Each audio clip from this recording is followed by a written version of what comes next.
Welcome to the slightly overdue episode 4 of Musical Memoirs.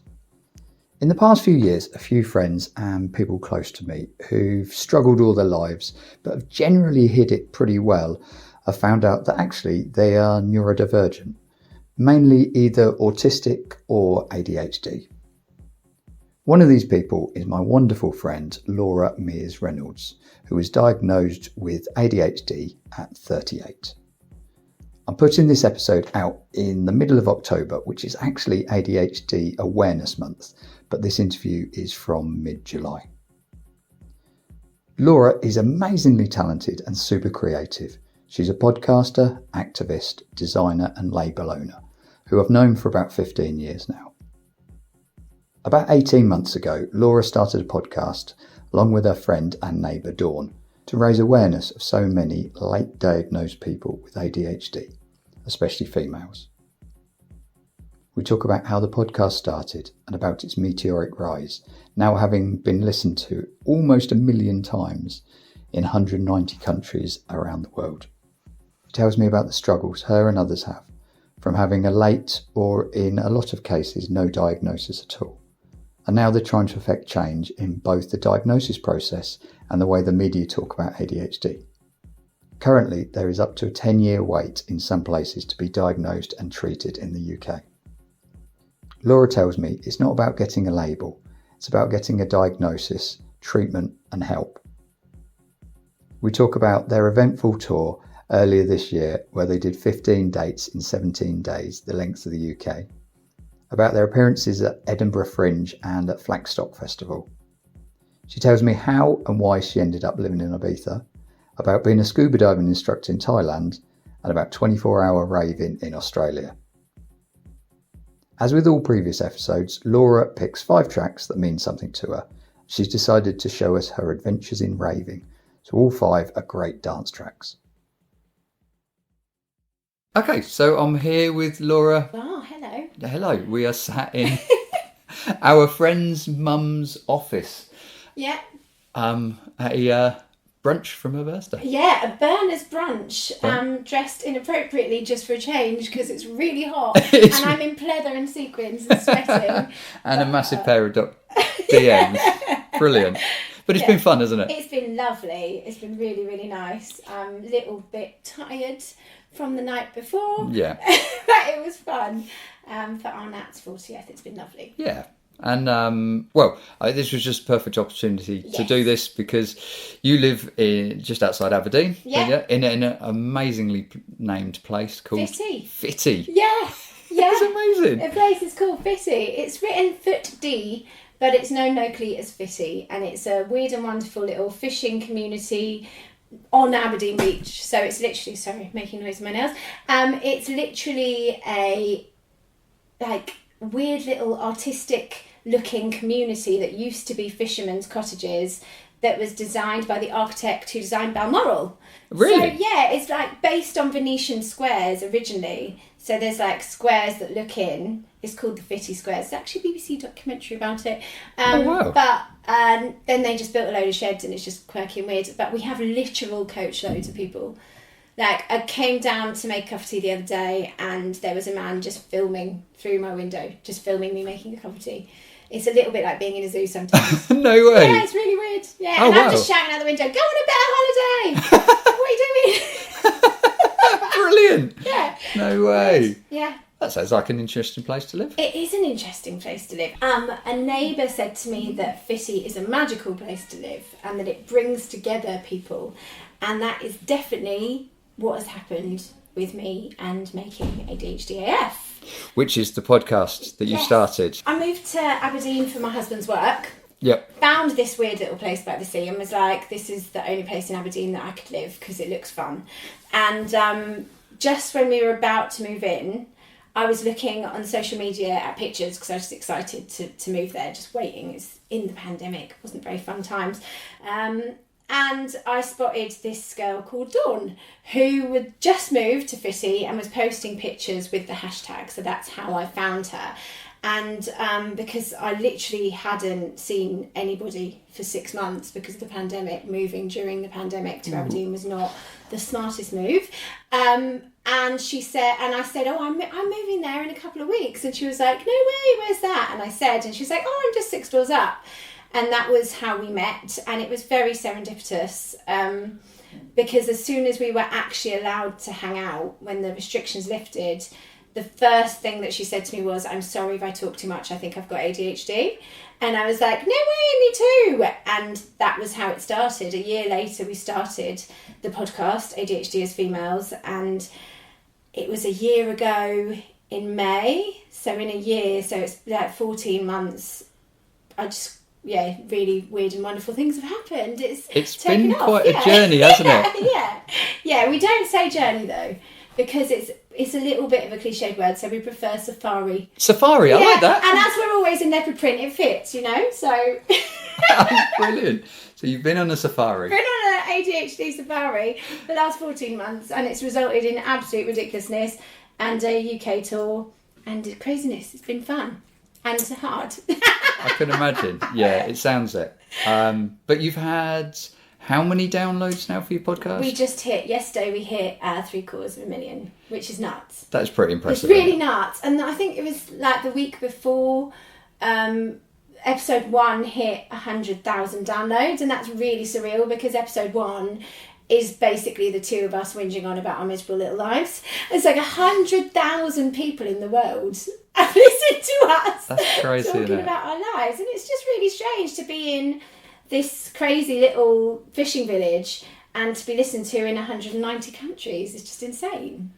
It's really nuts. It's really nuts. Didn't see it coming at all. Like I was doing an event for my other business, Hathor Hats and Festival Accessories, and I knew that the press were going to be there, and that was in August of last year. And so I said to Dawn, right, if we're going to do this, let's get it out before that event, because if we can get the local press there, I can speak about the podcast and hopefully we'll get a few people locally listening. And by August we were in the top 50 Society and Culture UK charts already, so it was nuts. And I listened to the latest one the other day. Are you 35 or something? We were the other day. It changes, doesn't it? It's like every day, and you can get really obsessive about it, so I try not to look. Yeah, if they notify us of something, I'll have a look, but I try not to look at it because that stuff can send you mad, I think. Yeah. No. So for anybody that doesn't know, I mean, because recently lots of you have been finding out that actually you haven't just been weird all your life. Yeah, maybe. All right. But there's a reason behind it. Yes. And for anybody who doesn't really know what it is, because until a year ago, I didn't know anything about ADHD. I didn't know anything about it until a friend said to me that she had been diagnosed, and I was just like, well, my idea of what ADHD was the stereotype, little boys fidgeting, leaping off things, that kind of thing. And so I was like, but you're really successful and together and sitting still. Like, what does this mean then? When she started explaining all of the symptoms, I was like, I made the joke. I was like, well, if you've got it, I've definitely got it. And she was just like, yeah, about that. That's why we're talking about it. I was like, oh, okay. And it's, ADHD presents differently between individuals. So obviously we can stereotype and say like boys would tend to be more physically hyperactive and girls, the hyperactivity would be more internal, so in the mind. But really, even that's not true, because Dawn exhibits more male traits, particularly as a child. She was really naughty in class. She was disruptive. She couldn't sit still. But the stereotype of it being just little boys that get it meant that was missed in her. Yeah. But, one of the main points that we pushed, especially when we went on tour, was about the differences and how ADHD can present differently in every single individual. Because Dawn and I, although we have exactly the same symptoms, the way that they present in us and the different problems that they bring to our daily lives are completely different. Yeah. So I'm trying to think of an example. Like Dawn and I are kind of the extremes. So she's a can't start person and I'm a can't stop person. Right, yeah. And she can't get out of bed. I don't even want to go to bed. I don't really sleep very much, and I'm awake at 5 a.m. kind of a thing. And we're just the two extremes of it.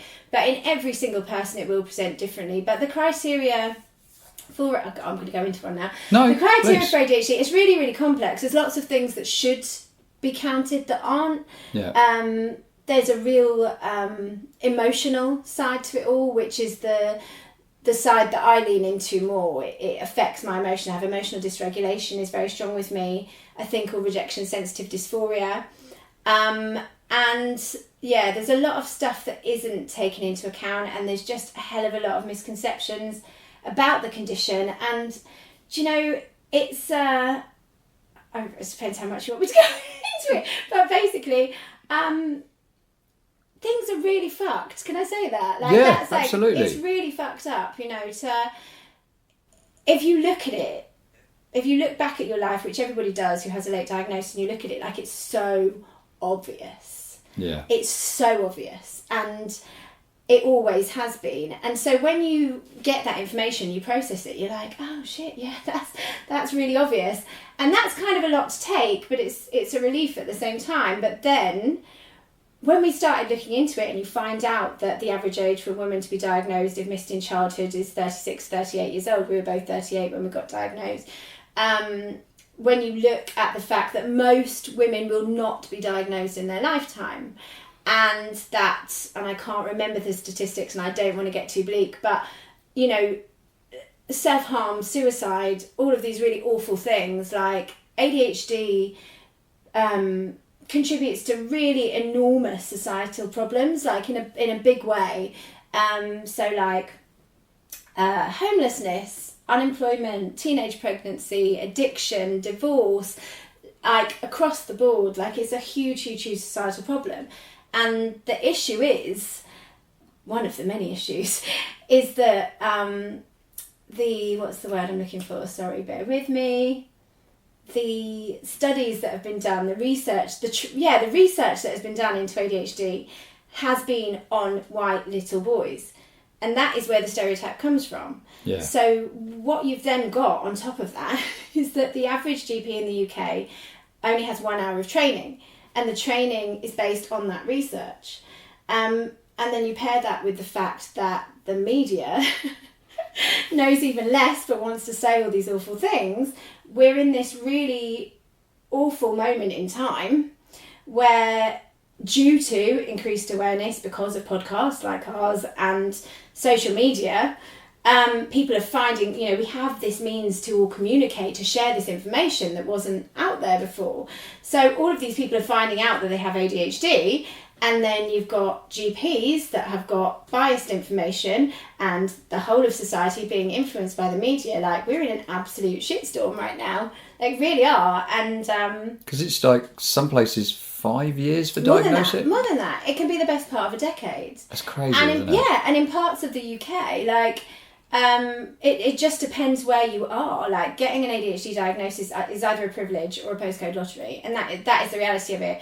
Most people are forced to pay for treatment and get into debt for it, and then at the end of the day, if you've paid for a diagnosis and people go to their GP and say, oh look, I've got ADHD, that GP can say, oh, I'm not accepting that. And yeah, there's a lot going on. Yeah. And the thing is, like, it's so weird. Like, Dawn and I, you know, we're 40, and there's that whole thing about when you get to 40, or it's always been said, like, women, you get to 40 and you sort of stop giving a fuck. And I was like, oh, this just isn't happening. I was getting closer and closer, like, I still really give all of the fucks, and I'm, you know, really easily upset about things, but that's just how I am. But yeah, like, that not giving a fuckery has hit really hard with this. Like, we're not fucking having it. That's it. That's and good. It's so funny, yeah. Because it's like, you know, I think we spent the first few months just like, who the fuck do we think we are? Like, why would anybody listen to us? What are we doing? And at that point is where the not giving a fuckery came in. I'm just like, I don't care. Like, this is wrong. Yeah. And I'm not having it. And I know in my heart that times will change. I hope in my lifetime. But it can't go on like this, you know. And so, yeah, I'm just mucking in. No, well, I think you guys are doing an amazing thing. Tangent, haven't I? That's exactly what I wanted. No, it's brilliant because as I said, I didn't know anything about it, but I haven't been having to put up with it for my whole life. But meeting my girlfriend and her saying that she thought that she might have ADHD when we met, but no more than that, she wasn't interested in getting diagnosis or anything like that. Then I put her onto your podcast, which happened about the same time as I met her. And she started listening to it, and now she's started on the massive road to getting a diagnosis. And I notice how hard things are for her, how much of a struggle. And like you said, ADHD, most people think of it as, little boys running around, and okay, so that would be difficult, but you sort of almost think it's more difficult for the people around them than themselves. 100%, yeah. But from, obviously it's not the same me having it, but being with somebody who's got it and seeing their daily struggles and hearing everybody on your podcast, I've listened to most of the episodes. Put the work in. Well, I do it when I'm mowing people's lawns. It's fine. 60 something episodes, good. You just hear how much it affects people's lives on a serious level. And so you guys, by doing what you're doing to try and help with, not regulations, what's the word? To try and get awareness out, and to try and help the system to help you guys, which then helps other people, plus helping people to understand themselves. Like Arlette, she said, I think I might have ADHD, but now she's like, I've definitely got ADHD. And there's other friends of hers and family members and things that's helped. And I'm sure you must, well, in fact, I know you do, because I hear on the podcast you say how many emails and things you get from people. All over the world. It's nuts. It's really, really nuts. And think, weird stuff happens. We had a message the other day that was from a girl in New Zealand who got diagnosed because she found our podcast, because she listened to it. A lot of people get in touch because they've discovered that they have ADHD through listening to our podcast, and that's when I'm like, people are going to lynch us. We're in the midst of a diagnosis crisis, and everyone's going, these girls make me realise.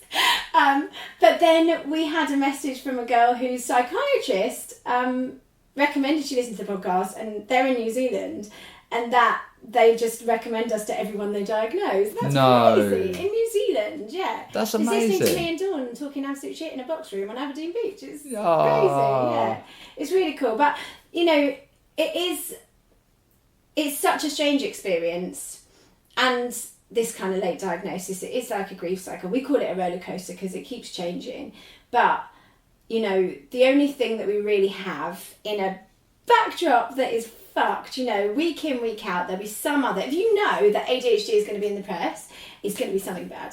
You know it is. There's never an article about ADHD that is in any way helpful, compassionate, or good, ever. It's always something bad. And so all of us are here trying to come to terms with something that then the press want to turn around and say isn't even real. The amount of people that went and got into debt and paid to have a diagnosis because they desperately needed help and couldn't wait anymore, to then have a panorama come out and say that people are just paying for their diagnosis and it's really easy and it's really straightforward and it's really over-diagnosed and all the rest of it, has just invalidated that experience. And then we're all here who've already had to fight for ourselves. A neurodivergent child on average has 20,000 more negative things than a neurotypical. So we've got low self-worth, low self-esteem, we doubt ourselves, we've got imposter syndrome. We've had to get to a place where we've had to advocate for ourselves to get the help in the first place. Then you get the help, if you're lucky, and then you try and tell your family, your friends, or your employers, because your employers should make reasonable adjustments. And then you've got the press week in, week out, hammering you, making you look like a liar. It's absolutely appalling. It's atrocious. It's a witch hunt. The people who are doing these things can't have been around people with ADHD and seen how much of a genuine struggle it is to do life. Yes. I think I've heard that on your podcast a lot. Yeah. People say adulting, existing, it's just difficult. Yeah. It's it's really, really atrocious. And that's, the thing is, ADHD, as much as a lot of people don't like it when we say this, there's, a lot of people don't think that we are overly negative, Dawn and I, and we are to a point. Some people in the ADHD community don't like the term disability or disorder, but the fact of the matter is it is a disability under the Equality Act 2010, right? So it's a registered disability, right? Would there be any other disability that the press would bash? Think about it. No, never. exactly. It would never happen. And a lot of the dialogue you hear around ADHD, it's about, like I said, either how difficult it is for the people who have to put up with us, or it will be like, yeah, but you're really creative and it's a superpower, and it's like, literally, you're sight impaired, bet you've got a really keen sense of smell. Yeah. Wouldn't happen. Yeah. It literally wouldn't happen. You just can't write it. And all the stuff I even had a friend say to me the other day, well, you've got a label now, Laura, but everyone does these things. And I was just like, oh, fucking hell, you haven't listened to the podcast. No. It's not a label, it's a diagnosis that I wish I'd had 30 odd years ago, and treatment, which has quite literally saved my life. Yeah. But we all forget our keys, don't we? I'll go off. Terrible. But it's ableism, and that is the issue. That's what's going on in the press. That's what's going on in society, is that people genuinely are not aware. Because people fundamentally are compassionate to their fellow man, I like to think, right? I think so. I agree. People don't understand. They don't understand. So that's why we're doing what we're doing. Because once somebody understands and they get it and realise it's literally all around them, as their eyes open to that one, then there's no way that people would say the stuff that they do. No. We created the Anti-Ableist ADHD Media Coalition, I said it right, to educate the press, which is so fucking arrogant and so hilarious, but we're doing it because we just don't give any more facts. Like, this is wrong and we're not having it. One of our traits is justice sensitivity, so this isn't right, so we can't stand for it, we can't let it happen. So literally within that is like a set of guidelines for the press about what is appropriate and what needs to happen, and then the facts, which is like what's legal, the actual medical facts, like, this is not a new trend, ADHD was first diagnosed in 1775, like all of the information, because to my mind that just makes sense. Like, this is what you need to do, and here's fucking why. Crack on, please. And that's what we're doing. Brilliant. So quite a few people have signed up and joined us, and to be honest, not a lot has come of it yet, but we believe in it. We're just going to keep going because it just makes sense. Like, the law is literally being broken by discriminating against a group of disabled people. It's fucked up. Yeah, no, it is. Yeah. No, really and I wish. No, it's fine. Absolutely. Getting on my high horse already. No, but I agree. I do. Yeah. I completely agree. Yeah. As I've said, if I hadn't have had experience with being with Arlette for the last year, and listened to your podcast, I wouldn't have known much about it. And from an outside point of view, you don't get the nuances of it.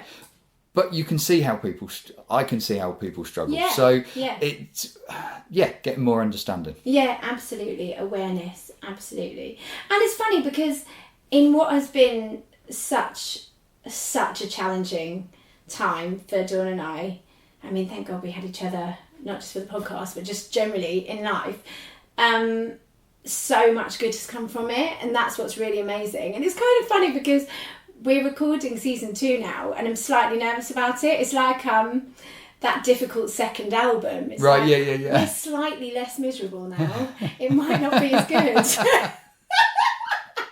We're relatively happy with a lot of things. It's like, oh God, our podcast's going to be shit now.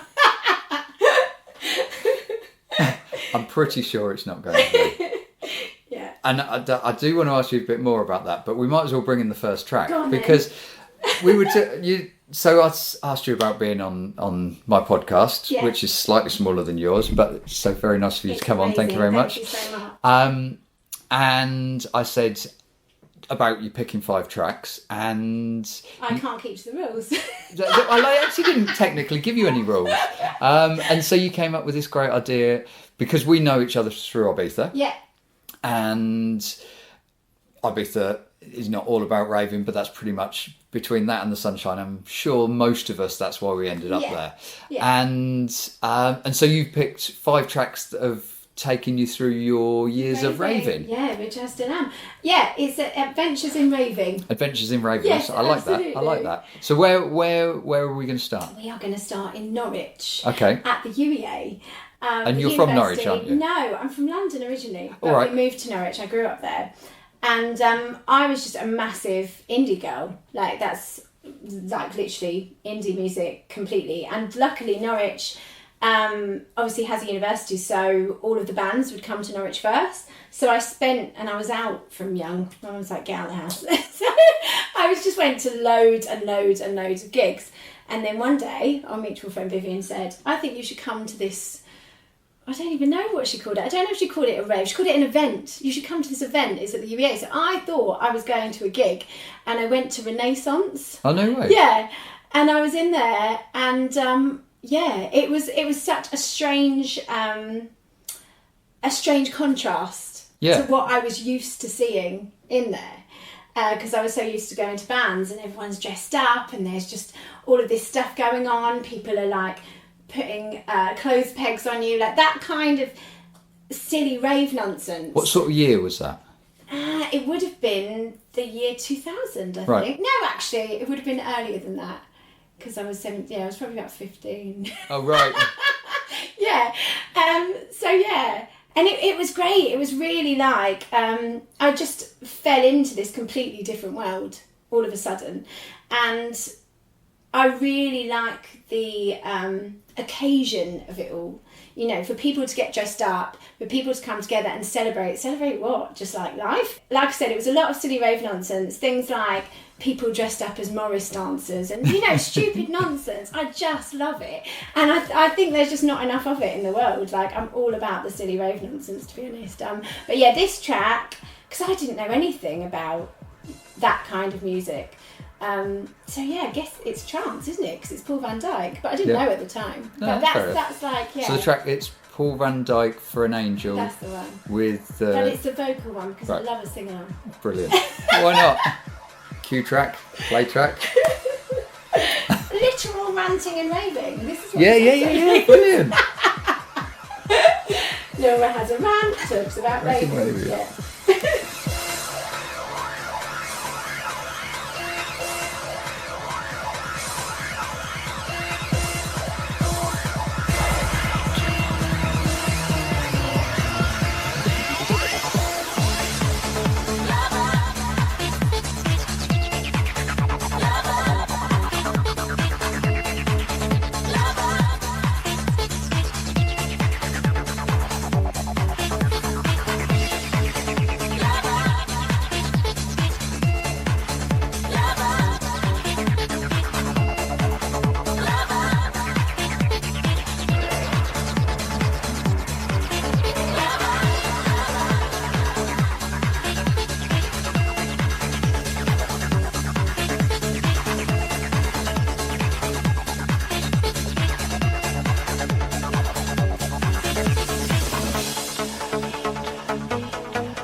So you guys, and we are going to talk about other things in your past, but talk about whatever you like, Jamie. I think this is absolutely brilliant what you guys did.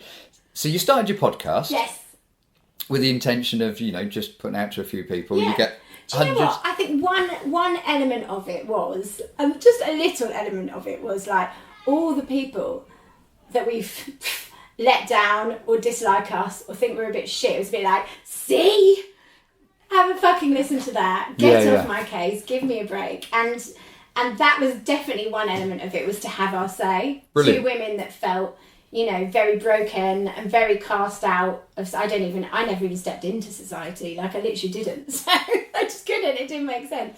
So yeah, there was definitely an element of that. And then the rest was, oh shit, like, things are really bad for people. We should try and do something. Yeah. That's it. Yeah. No, that's fair enough. Yeah.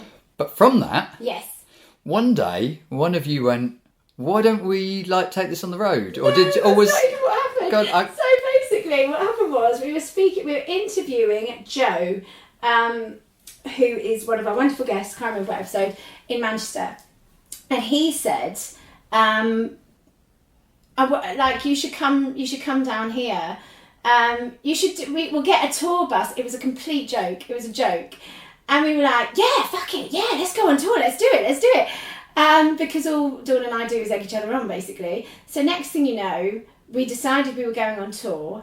And Joe was just like, I only meant let's go for beers. Oh, no way. Literally, we planned this whole tour, which ends up being all singing, all dancing, literally. So the whole point is that we wanted to try and make it fun. Like, we know that we're all different, as I said, but like, as a whole, we are, there's a problem with dopamine, whether it's that you're lacking in it or it's the receptors firing it around your brain. Like, you need excitement. Well, not necessarily excitement, but you need something, stimulation, to be fun, to be drawn in, to be able to sit still and watch something for that long. So we wanted to make it fun, and we decided that we would do Masayoke. Dawn had seen it at a festival, and it's karaoke en masse. So we were always doing that. We were coming out to a song, and we were going to end on a song. So the first song we were coming out to was Who Do You Think You Are by the Spice Girls, because it's funny. Like, who do we think we are? And we're unmasking, and we're picking apart our lives, and we're figuring it out. And we were ending on I Am What I Am, because it's about self-acceptance, right? And they're obviously karaoke bangers. And then along the way, we were in the car, and Nicole Nadler, who's a friend, well, she's now a friend, she was on the podcast that we're doing some shows in Edinburgh Fringe with. She was, I was like, what do you want to listen to? We're driving along, and she was like, oh, I don't know, like a Femme Fatale playlist or something. I was like, okay, like, put it on. And Black Velvet came on, and we started singing like our heads off, and I was like, hang on a minute, it's like little cogs turning in my brain. And by the next morning I'd come up with like a whole new concept for the rest of the tour. So we did I think it was 2 shows, had a night in between, one of our few breaks, and then by the time we were on the road the next day, I was like, right, this is what we're doing. Every single time we have to make a serious point. It feels weird. Oh, I missed the point. We play bingo.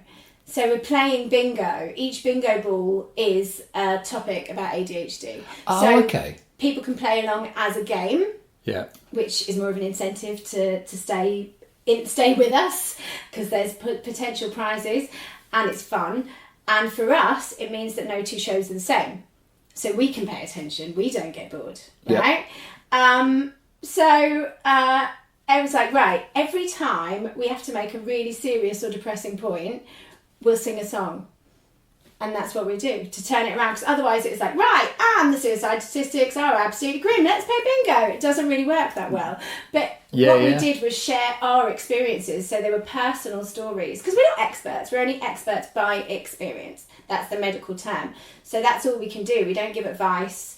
The support that we offer is peer-to-peer, because we are the peers. But after every silly story, we sing a little song to lighten the mood, and then we play bingo again.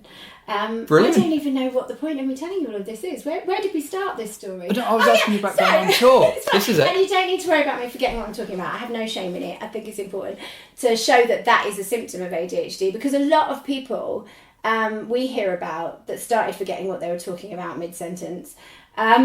which tends to be in perimenopause because the hormones wreak havoc with symptoms that you might be able to keep at bay up to that point. Suspect that they have early onset dementia. Right. Instead of ADHD. So that's another reason why awareness is so important, because it's like really normal that I will forget what I'm talking about mid-sentence. And I've done it just then. Oh yeah. So then, this show that was like, oh, we'll do a couple of shows in the cities where we have the most listeners. And then I'm like, yeah, but if we're going all the way down there, like, why would we bother wasting our time? We might as well just do a show a night. And then it turned into, 15 shows in 17 days all the way.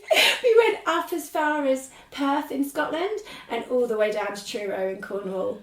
15 shows in 17 days. And by the end of it, I could barely speak because it was ridiculous. Because I'm not a very good singer. Like, obviously, I have a squeaky speaking voice, so my singing voice isn't the one, and I'm a bit deaf.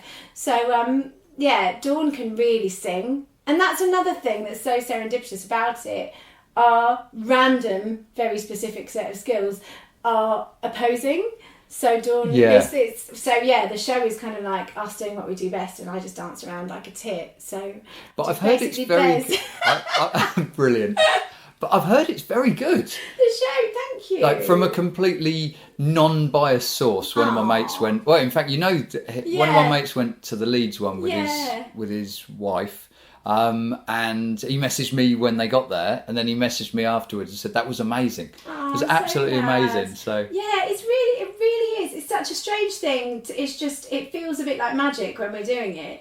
It's just absolutely fucking ridiculous, and that's what the pair of us are. We are ridiculous people, and I'm okay with that now. Like, we wear leopard print because the leopard is the symbol of Aberdeen for a start. And also it symbolises, I can never even remember what it symbolises, but it's like bravery, resilience, overcoming, blah, blah, blah, that kind of thing.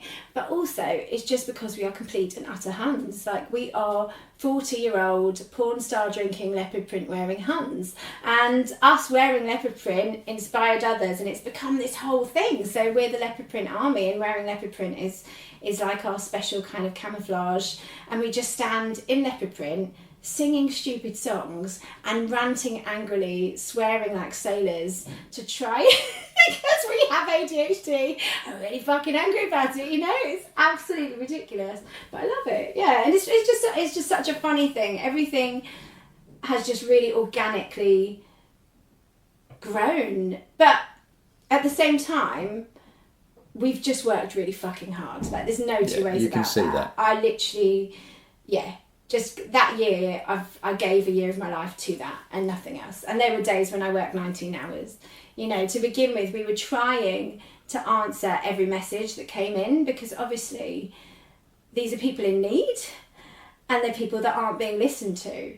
So when it got to the point where, because obviously two women with ADHD, admin isn't exactly our strong point.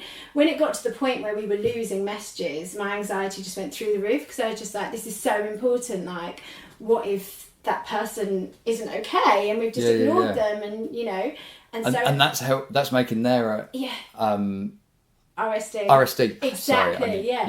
So I was just like, right, we're just going to have to cut it off, because we can't do this. Like, it's not okay. And we're actually not qualified to do anything. So that's when we stopped answering messages and started our own community online through Patreon and Discord. I fucking hate Discord. It's like horrible to use, but it's really useful because we've now got a load of people in there that are like-minded, literally, and we all support each other. And it means that rather than these messages that can get lost, there's just a forum full of people talking to each other and supporting each other. Wicked. So that's really brilliant. Good. But it's been hard. It's been really hard work. But and it all still feels really surreal, actually. Like, I talk about it and I'll say, oh, this is happening and that's happening, and it's like I'm talking about somebody else. Yeah. Maybe I did spend too many years raving. Well, talking of raving, should we bring in track 2?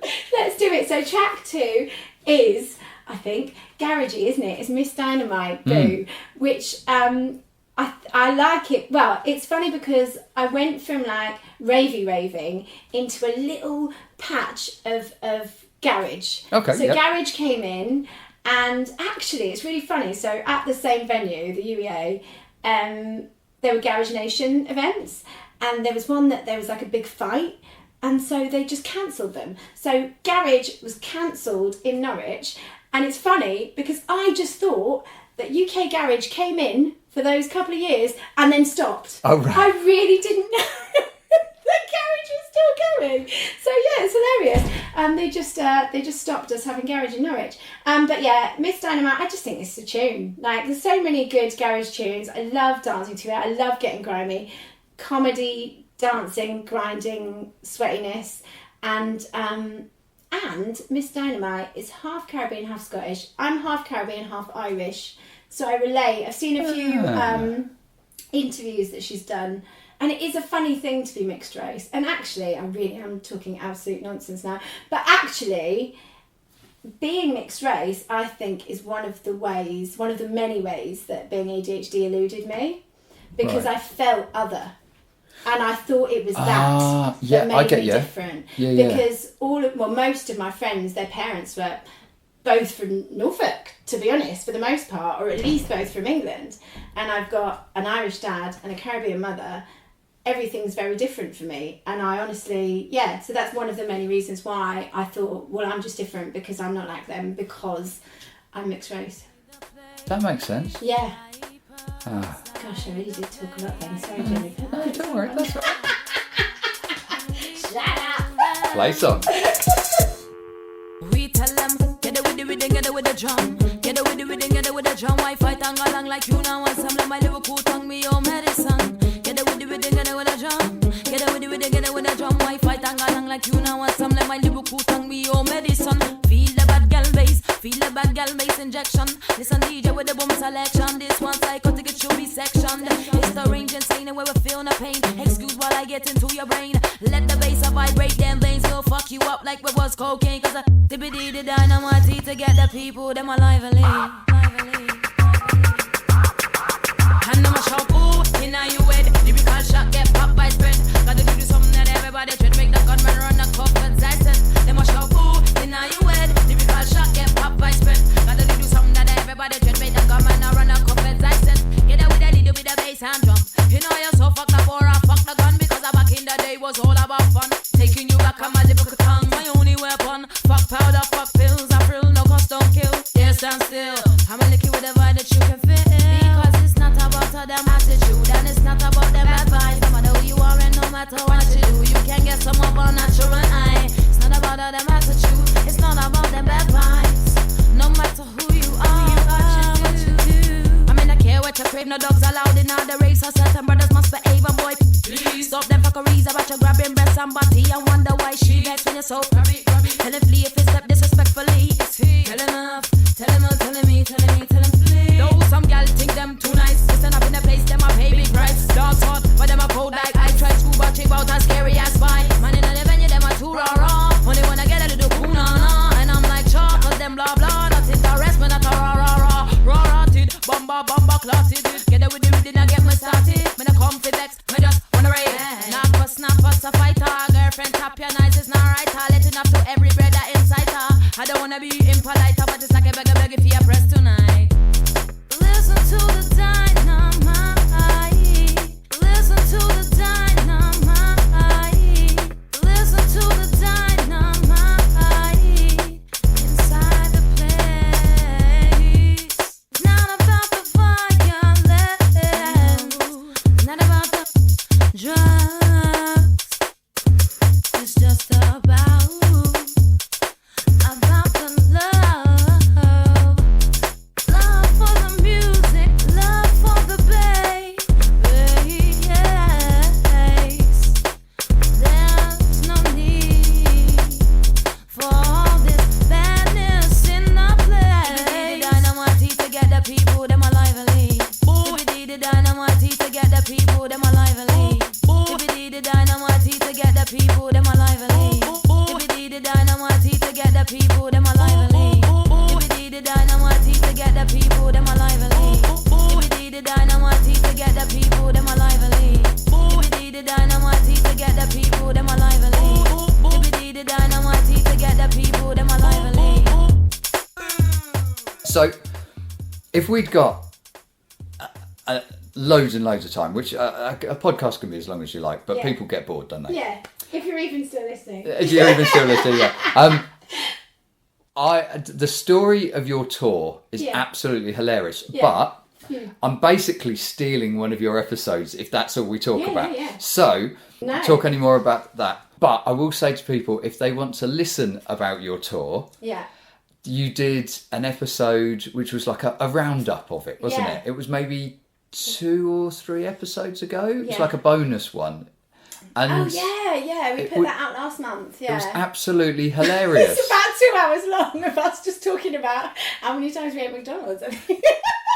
But the organisational skills and things, I mean, to actually have done it is super impressive. Never again, mate. But like because the whole thing was like, right, you've got 15 different venues. I was like, oh, this will be easy because we've got the show. We just take it to all these different. Oh no, that's absolute nonsense. That's not how it works. Because every venue's got different setup, different system, different timings. They want to know about ticket sales, and all the while that we're on the road, we're continuing to promote the shows whilst getting ready for that show, and then you've got 10 other venues messaging you, how many tickets have you sold, when do you get? Oh my god, it was insane. It was just awful. So yeah, we love doing live shows, like really love it, but oh my god, can somebody else organise it please? So stressful. But out of all of that, there's been some pretty cool things coming up, haven't there? Loads of cool there are some cool things coming up. Yeah, really cool things. Like, what's coming up? We're doing a few shows which have, for once, they've come to us. So we're doing a live podcast in Aberdeen, which is our first ever live podcast. And it's a funny one because we went to one, it's a great setup, and they were like sat there with the sofa and, made it look like your living room. And I was just like, I can't even deal with this. I was like, no, absolutely not. Can we stand up and move around, and can I talk to the audience? I just can't imagine we just sat there on a sofa. Oh, yeah. So, like, I don't know, like one this morning or something. I can't. So that's coming up on, what date is that on? 3rd of August. Oh, we're doing Flackstock as well. We're doing Flackstock Festival, which is a festival in tribute to Caroline Flack, put on by her family and friends to raise mental health awareness and to raise funds for Caroline's favourite charities. Yeah, we're going to be in the mindfulness tent, which is sponsored by Mind, playing a little game of bingo. But as opposed to the normal 3-hour standard game of bingo, this is half an hour. So that's been quite a job to try and rein ourselves into half an hour, because you've heard how much I talk. So that's happening on the 24th of July. And then we've got a couple of shows in Edinburgh Fringe. We're doing a live podcast and a talkback show after our friend Nicole's show, Why Am I Like This? We're going to watch that, and then we're going to talk about it and talk about our show and our experiences. And that is all on the 6th of August in Edinburgh Fringe, which is really bizarre. I mean, if somebody had told you, like, what's before May? April, that you were going to be doing something at Edinburgh Fringe. No, never would have believed you. We interviewed somebody, an amazing comedian called Meryl Davis, about her Fringe show last August or something. And if you'd have told me then, even then, a year on, you'll be doing something in Edinburgh Fringe, I wouldn't have believed you. I still don't believe it. Like I said, I literally don't know who I'm talking about right now. No idea. But yeah, it's exciting. I'm looking forward to it. But it's all very surreal. And a lot of people in our community are travelling for it, which is just mental. Like, we've got a really wonderful, like, little ADHDAF family, and it's really nice. Supportive, just lots of people in the same... Well, you can't say the same situation, can you? Similar, but a similar situation who are all supporting each other. Yeah, it's incredible. Brilliant. Yeah. You and Dawn have put that together. And I think, for me, it's like, sorry, I'm being inarticulate. I think that community is literally everything. That's what we have. That is what's important. And it's funny because obviously we met in Ibiza and lived out there, and I did live very hedonistically out there. And when I eventually left Ibiza to be with my husband in the UK, I thought that I would miss like the weather, and I thought that I would miss the parties and not having somewhere to go and get dressed up. And the thing that I missed the most was the community. Like, hands down, I really believe in that. Like, it's like to have a supportive network of like-minded people just getting you through, you know, the things that we would do in Ibiza, like, you know, I can't drive, but give people lifts, or, you know, like just looking after each other to make life better together. Yeah. All about it. And it's really amazing to have that now. Like, we have a body doubling session in the morning to help Dawn get out of bed. Because that's how, as I said, how her ADHD presents. And so at 7 a.m. Monday to Friday, we get together for an hour. Wow. And just body double. So it's the accountability. For some people, for me, it's just having a chin wag. It's just connecting with other people in the morning, and that's how I start my day. Right. And it's great. You know, I think it's a really, really special thing because, yeah, these are lonely and disconnected times anyway. With social media, there's kind of like I've really gone off on a tangent. So yeah, I just read it all about community, and I think it's funny because, as I said, living the expat lifestyle, which I've also done, I lived in Thailand for a bit, and living as an expat, it does unite people, because you have to sort of support each other, and you explain, oh, this is how you do this here, or this is, you know, you will sort of help each other. And I think, obviously, you can see that in day-to-day life, but also living hedonistically at the time. Like, I really thought that it was about escapism to begin with anyway.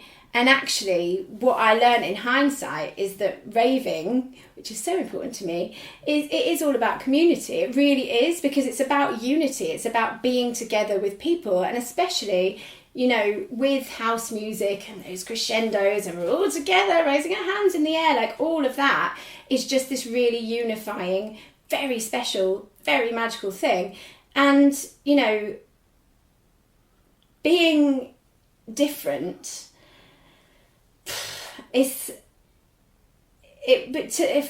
to be part of a community and to be able to be my ridiculous self and to be able to wear whatever I wanted to wear and talk whatever nonsense I wanted to talk and, you know, have loads of energy, like, who can just be out all the time, like, you know? Yeah. And it was just such special things. I really feel like Ibiza and raving and festivals and all of that stuff, depending on how, you know, ADHD or whatever can present in you, because it could be the exact opposite, but for somebody like me, those places are just absolute havens. Like, you know, it's what you need to be able to exist. And that's what I found in raving, was like a purpose and something I was good at, and, you know, like somewhere to feel comfortable when I felt uncomfortable absolutely everywhere else, you know? Yeah. So yeah, raving is good. Brilliant. Which brings us on to track 3. Yeah.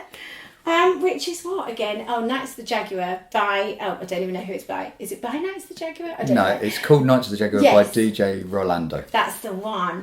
And it was really tough to pick an Ibiza song. There were so many contenders. I was thinking about... So this is your Ibiza song? This is my Ibiza song. So I was thinking about like Domino, do you know that one? They used to play it in Amnesia all the time. I'm not going to sing it because I couldn't. Or I was thinking, there are loads of tunes like that I thought about, but this one for me is like Carl Cox leaping about, and it's just that to me is like Ibiza encapsulated. I spent a lot of time in space. A lot. Like, I'm going to go off on another tangent if we have time. Yeah. So I went to Ibiza in 2006, right? And I went for space closing. I was visiting a friend of a friend. We went out for space closing for the weekend. And I walked into space. I was absolutely furious. I was just like, it was space closing, so the car park was open, these amazing dancers in these wonderful costumes like flamenco girls, and I was just like, for fuck's sake, like, how dare all of you be cracking on with this without me. Like, this is exactly what I should be doing with my life. What the fuck? What have I been doing up until now? And so that was 2006, and I went out the next summer for the whole summer and never looked back. I'm literally going to Ibiza tonight. and when I walked into DC10 for the first time, and it was so intense. I mean, it's intense anyway, but it was really intense then.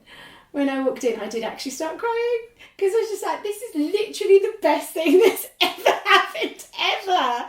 So yeah, I'm very enthused about it. So yeah, but Carl Cox is just the one, isn't he? Carl Cox just is Ibiza in my head, like, you know? And like, DJs don't talk over the mic. That man can, absolutely, anytime he likes, say whatever he likes. He's just brilliant. He radiates joy. He fucking loves what he's doing. And yeah. I remember seeing him on Space Terrace years ago, and he was holding court as he does. He's a big guy, isn't he? And he's playing records, and he just picked up the needle, and everybody just looked at him, and he like wiped a bit of dust off the needle and put it back on the record. And everybody went mental. And you're just like, there aren't many people that could get away with that. A lot of DJs, if they try doing that, people just start booing them. But it was Carl Cox. And everybody just went mental. Yeah, I love him so much. And it's funny because, and I'm not saying this like, oh, back in my day, because don't get me started on back on my day. I don't believe in that and I don't like it at all. But I don't like it when people forget that parties are supposed to be fun. Yeah. That's the point of it. So that's my roots are the silly rave nonsense. But throughout, you're going to have people that are too cool for a thing, and this set's like that, and this was better back in my day. But I can't be doing with any of it. And Carl Cox is just so good at that, because he's enjoying it. You literally watch him bounce. Yeah. And it's great. It's like, oh yeah, we're here to have fun, as opposed to somebody like looking really grumpy and cool and twisting knobs. It's just not fun, is it? Yeah, no. Let's play. Brilliant. Yeah.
So yeah, you used to live in Thailand, didn't you? I did used to live in Thailand.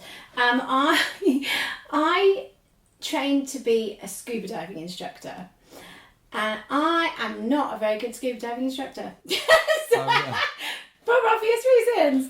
I had no business being down there at all. But I really enjoyed it, and I love everything about scuba diving. And funnily enough, I could see the things that I struggled with. I just didn't know that they had a name, right? And so I've always struggled with being present, being in the moment, because my brain is always thinking about 50 things at once. But I would used to joke that the only time I can actually be present is when there's the risk of about 6 people drowning on my watch. Like, that's literally it. And that's how it was. It's like this level of... And I didn't feel stressed, and I didn't feel anxious, because weirdly, the normal stuff stresses me out.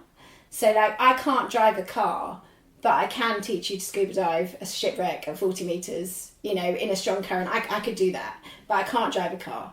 I sometimes even get stressed sitting in people's cars. But like, it's like, I could just, in that moment, I would have to concentrate. There was no option but to. So I just could. It was like that level of stress. And it's funny because that's exactly how I feel when I'm on stage. Right, I don't get nervous at all. I only got stage fright-ish, and it wasn't even stage fright. I was just feeling over-emotional for one gig, and that was the London one. No way. But all the others, I couldn't give a shit. I was in my element. It was just it's absolutely like what fine. They say, like a state of flow, isn't it? Yeah, just totally fine.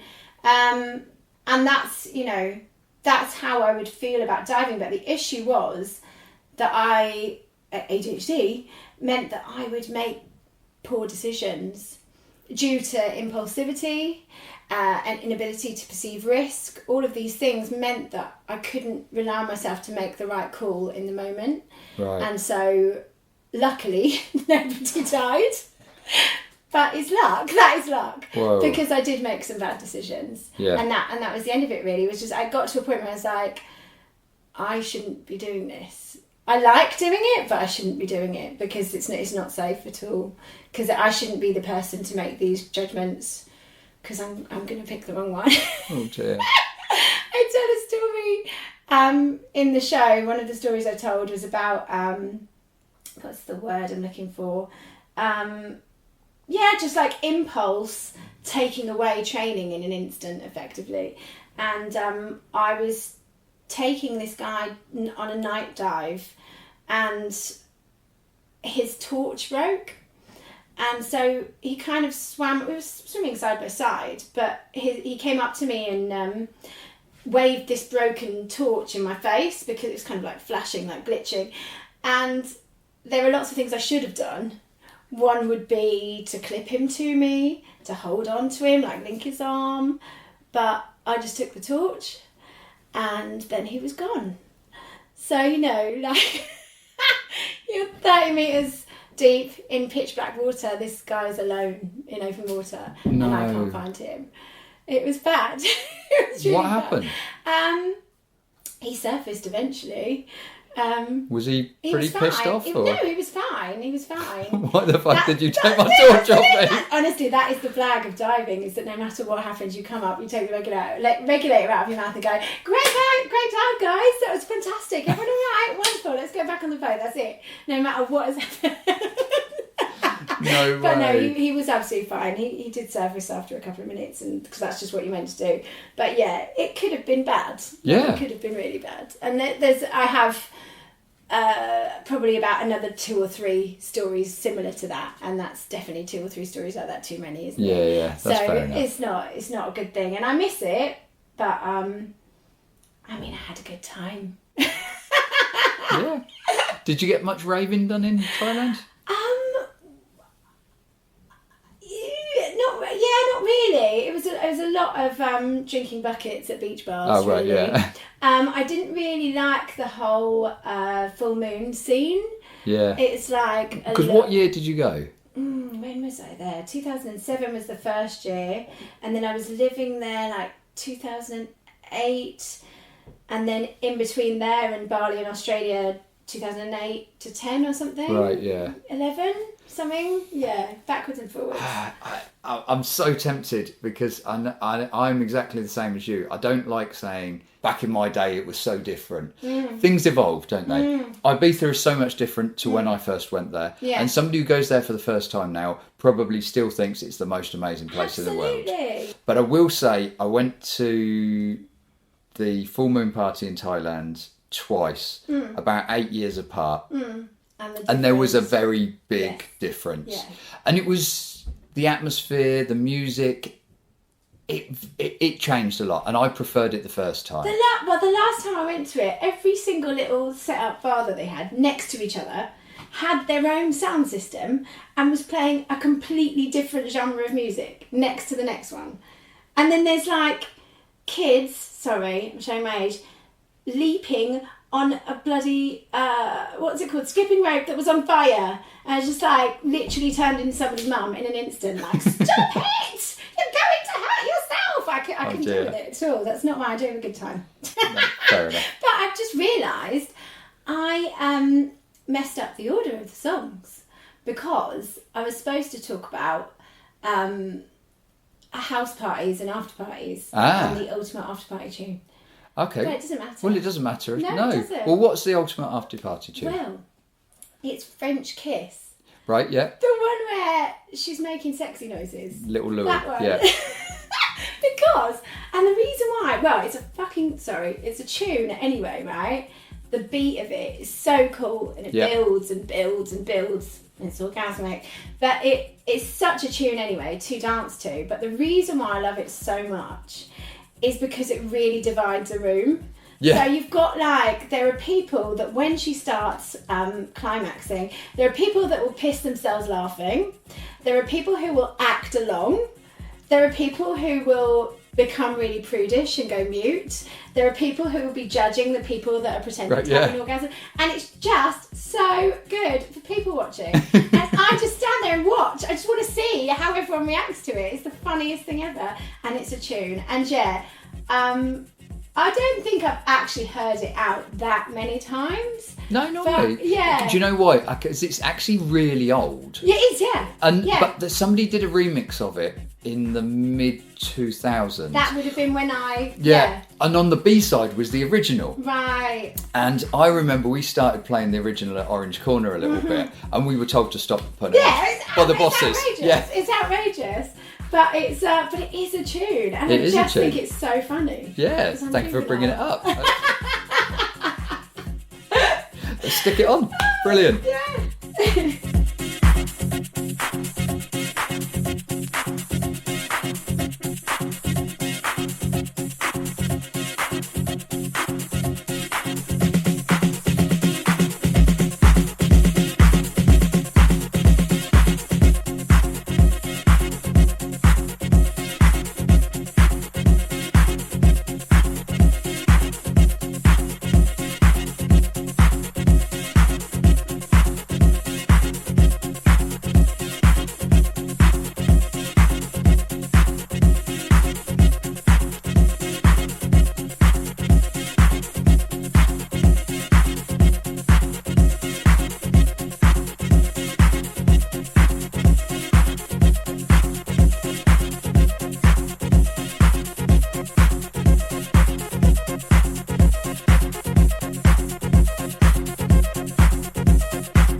there any other adventures you've had that you want to talk about? I really loved being in Australia, and there was a lot of raving that went on there. Yeah. But then we're planning to go to Australia to tour early next year. Really? Yeah. No way. So it's such a funny thing. So like when I wanted to be a scuba diving instructor, I couldn't do the physics. So you have to do really basic physics. It's basically like GCSE physics. It's really not a high standard at all, the sums or whatever that you have to do. But so people with ADHD tend to have more than one co-occurring condition. So one of many is dyscalculia, which is like dyslexia but with numbers. Right? Yeah. So it doesn't matter how many times you show me how to do that sum, I will get it wrong. I haven't got maths GCSE, I've got 3 Ds. I kept trying to get it, I couldn't get it, right? So I'm doing this very basic sum. It's literally just like one thing that you have to do to pass. And I couldn't do it. So it was like the week before my exams to become a scuba diving instructor, I'm just howling, crying in a lesson because I'm at the time, this is like 2010 or something, technically very good at diving. Like for some reason I basically can barely walk. I trip over my own feet, but for some reason in the water I am it. I'm good at being underwater. And I just remember being so upset because I was just like, this is what I want to do with my life.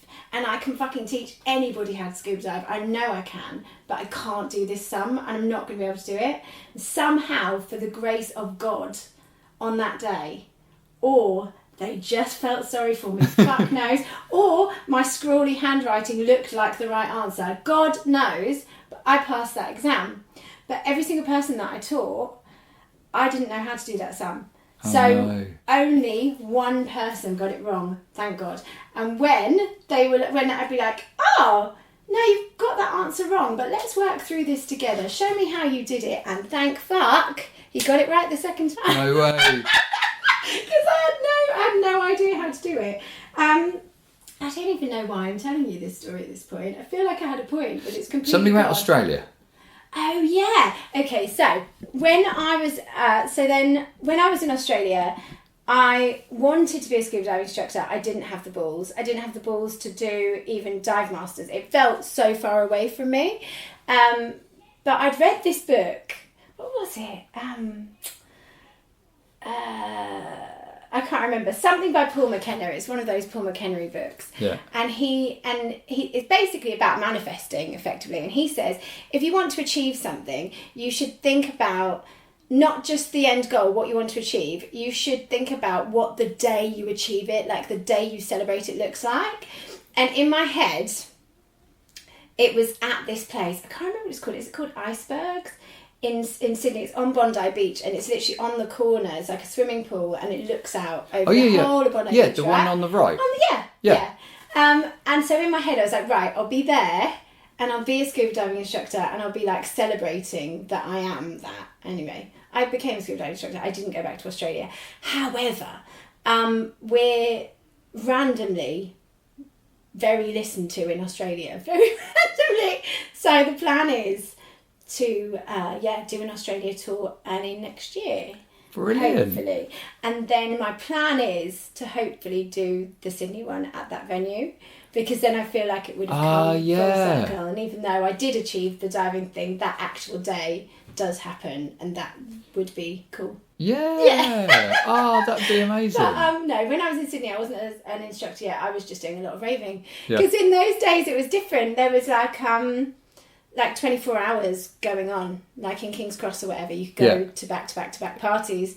Whereas now, it's quite strict in Sydney now, I believe. Oh, is it? I don't know. Yeah, I mean, I don't know too much about it. Obviously, I haven't been, but a friend was saying that there are like lots more kind of sound laws and times and restrictions. But yeah, it was just back to back then. How long were you there? I don't know how long I was there. 6 months, something like that. Oh, okay. Yeah. It's quite a cool place to live, isn't it? I love it. I can't wait to go back. I've literally been meaning to go back since I left, But time blindness, which is one of the ADHD traits of which I really suffer, really does make it feel like it was yesterday. Yeah. I don't understand whatever year it was, I don't know where that time has gone. It's gone. And I know that will be one of the many things that people say, well, everyone has that. But it's different. When you have proper time blindness, it's like time almost doesn't exist, but I'm the opposite way. Like for Dawn, time doesn't exist. There's either now or not now. And everything else is just, nothing matters because she's got an infinite amount of time to do anything.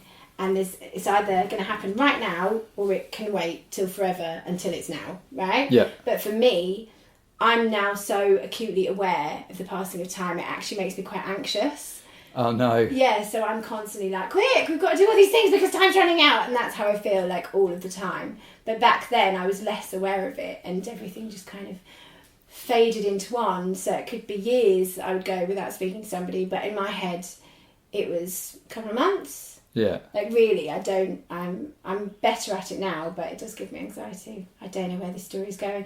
But we're talking about raving, aren't we? So, what are we talking about? Sydney. I don't really have any other stories about Sydney, apart from the fact it's just really cool and I love it. And even if it isn't ravey anymore, I can't wait to get back there and play ADHDAF bingo. I didn't mention, actually, that ADHD As Females, the podcast, I did mention having a juvenile sense of humour. It is literally called that for the acronym ADHD as fuck. That is literally it. Well, and people are like, is that why? I'm like, yes, that is literally why. So yeah. I can't remember what episode you actually said that on. I reckon I'd listened to at least 25 and not twigged onto that. Honestly. Yeah, we did it because we didn't think we would be able to get in the press or anything if we were called that. So we were like, right, we'll call ourselves ADHD As Females because we can get away with that. Like, it is our experience as females. And we do make a point to do a gender inclusivity statement at the start of every show, whether it's live or on the podcast. But, I mean, it has made a lot of men not listen to us. Like, people do think that we are just for girls. But we're not. Like, everyone is welcome, but we can only speak of our own experience. And that's it. But, yeah, it's literally because we are ADHD as fuck. That is right. And it's the joke of it. Like, literally... don't you think it's really fucking obvious that I have ADHD? It is now I've listened to it, yeah. It does make some things and when the penny drops, you're like, oh my God, that's ridiculous. You know? Yeah. And that's why it is fucking ridiculous. We are ADHD as fuck. And if you think that juvenile little joke is funny, then you'll like us. And that's it, cool. Really. Yeah. Right, so last track. Okay. So... Ultimate rave tune. So what it is, right, I think I like this because it kind of goes full circle, right? So in my indie days, and obviously the film Trainspotting came out, right? And I love the soundtrack. I love the film. I had the t-shirt. I cut my hair like Diane. Like, literally was obsessed with the film, obsessed with the soundtrack. Still am, to be honest with you. But on it, and I would have probably skipped past it at the time, but years later I rediscovered this track, and I've actually never heard it out, but I would love to, because I think, for me, this has all of the elements of the perfect rave tune, because it's vocal, right? So I love a sing-along, like I said. That's why it was hard to pick the Ibiza track, because there are so many tunes that you just sing along to, like that kind of whole Clockwork Orange thing. Clockwork Orange is raving for me. And that's not even my era. But it's everything right. It is silly rave nonsense. It is kindness. It's somebody saying, do you want a sip of my drink? It's some random stranger giving you a cuddle. There's some woman in the corner telling you a fucking life story who you just met 2 seconds ago. You know? Like, I love that. And, this track is, I don't even know what year it's from. It must be I don't have a clue. But when I listen to it again, like that vocal house, and along with the vocal, there's always a message, like in space. It's always like almost like positive affirmations, and it's quite camp. It's like this positively, like you can do it, sung by like some diva in this way that you're going to sing along, and everyone's going to sing along.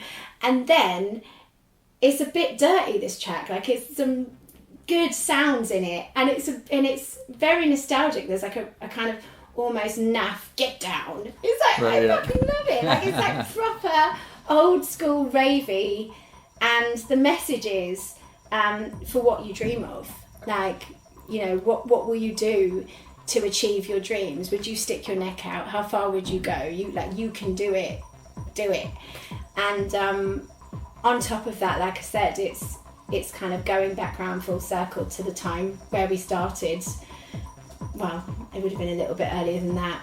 Like indie days, the raving, like listening to that track but not listening to it. Then at the end of it all, actually, I do think it is the best rave track ever. And I think that everyone should go for whatever they want to do, because if you really believe in something and you work really fucking hard at it, and you have a community of people around you, then I think you really can achieve anything, because that's what Dawn and I are testament to. We're so inept at life, we really are, but together we've done a lot of good, and we've done ridiculous things, and we will continue to, because we dared to. And I think that actually I've spent a lot of my life really struggling, really depressed, really anxious, you know, just trying to be all right and trying to find my way, and actually, you know, anything really is possible. And that's really cheesy enough, but that's why I like this song as well. So and I should probably stop talking now. No.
I want to end the episode on one thing that I've stolen from you and Dawn. Yeah. If you don't mind me asking you. Not. What's the most ADHD thing you've done this weekend? Oh, Jesus Christ. Okay.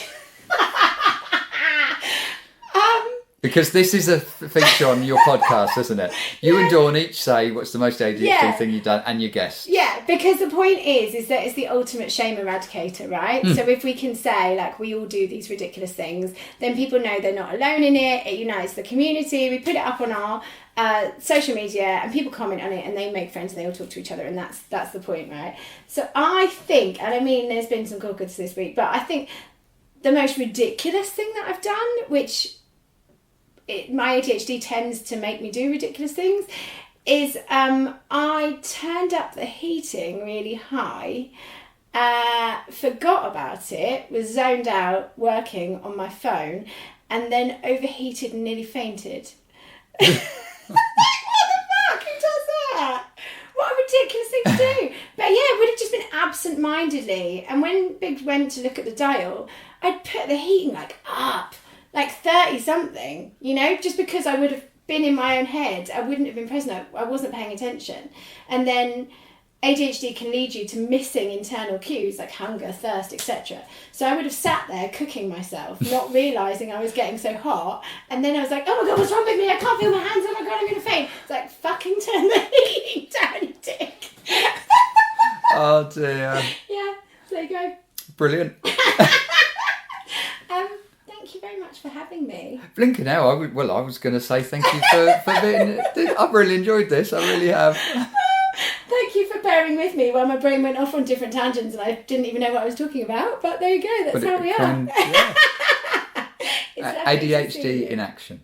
ADHD in action. ADHD, it's lovely to see you as well. Really lovely. So and for anybody who has ever seen my really amazing funky hat with the smiley on the front and the big pom-pom smileys on the back with the LED lights, not LED, what are they? What is it called? Like neon wire? Neon, yeah. Laura made that hat. It's a replica of the one I made Fatboy Slim. Yes, which is sort of what I asked for, wasn't it? I didn't want to completely copy him, but my mum bought me that patch years ago, and I was like, I want one of those hats. So you do an amazing job. But you were telling me earlier that you've... I don't really do them anymore, just because I feel like, I've just been doing it for so long. I started Heifer in 2010, but I do the occasional one. But actually, you've just reminded me, or I've reminded myself, that the Fat Boy thing was really funny because I was invited on this boat party for him closing his residency in Amnesia. So it's like float your boat party, right? And that's what the hat was for. So it's like a captain's hat made to be smiley to match his branding, whatever, for this last show. And I didn't plan my lift. I was living on the other side of the island. I was living in Santa Eulalia and I needed to get to San Antonio. I couldn't get a taxi and I couldn't get there. And I was like, fuck, I've actually been given the opportunity to make a hat for Fatboy Slim and I'm going to miss the boat. Like, what am I going to do? So I called up my friend Kate Gill and I was like, you have to help me now. Like, you have to, please drive me to San Antonio right now. And so she drove us at the speed of light. We pulled up somewhere, got out of the car and sprinted, like actually ran, like could see the boat in the distance. And as we're running, it's like something out of film, as we're running, we ran past a group of people and one of them had a Hawaiian shirt on. So I was like, run, stop! Like literally when you like put your heels down, there's like smoke around. I was like, I think that was Fatboy Slim. She was like, oh yeah. So we ran back again and it was, and just stood there, like, here's your hat. He's like, fucking hell, like, what are you doing? Just ran past me, ran back again, here's the hat, thank you. And we made the boat. But yeah, it was very funny. Brilliant. I remembered that. So there you go. One more for the road. Talk about the road, I'll go give you a lift to the airport now. Gotta go to Ibiza. Yeah. Thank you very much. Thank you, lovely. A massive thank you to Laura for doing this interview. Season 2 of ADHD As Females is now well underway and is, of course, sounding as great as the first one. If you want to find out any more about her podcast and the ADHD As Females community, visit ADHDasfemales.com. I've put the link in the description of this episode. Also, another collaborative creation of Laura's that we didn't get a chance to speak about is called The Emporium Of. Features at various festivals around the UK. It's a safe space for everybody, but especially those who are neurodivergent. It has games, dance workshops, and lots of silliness and fun, as well as stalls selling ethical festival clothes, hats and accessories from independent British designers. Check that out at theemporiumof.com, link in the description again. As well as, of course, listening to Laura's podcast, I've read a book recently that's really helped me understand more about what challenges people with ADHD have and how to support them more. It's a Sunday Times best-selling book called Dirty Laundry by Richard Pink and Roxanne Emery, who were actually recent guests on the ADHD As Females podcast. I really can't recommend this book enough. I'll put a link to it in the description. I'll be back again soon with another interview with someone who has an interesting and inspiring story to tell. Until then, take it easy.